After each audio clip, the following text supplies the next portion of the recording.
Hi, in this video we will have a quick overview of how the address label is generated. Once the plugin is installed and activated, navigate to the invoice packing from the WordPress menu.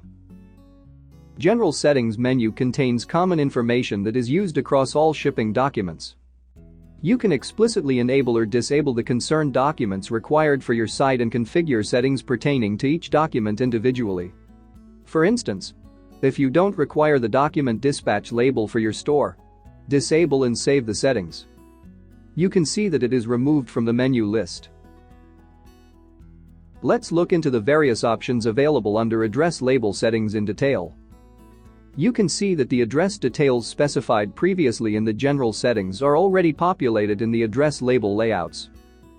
You can choose a particular layout from a set of predefined layouts either from the Change Layout section or by choosing any from the drop-down.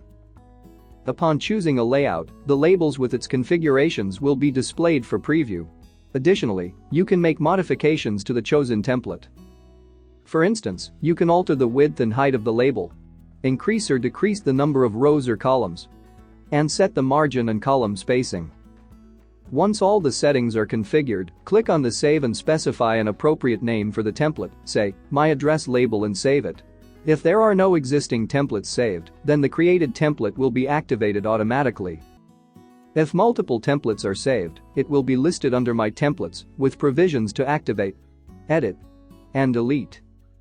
On editing an existing template, you will be redirected back to the Customize window.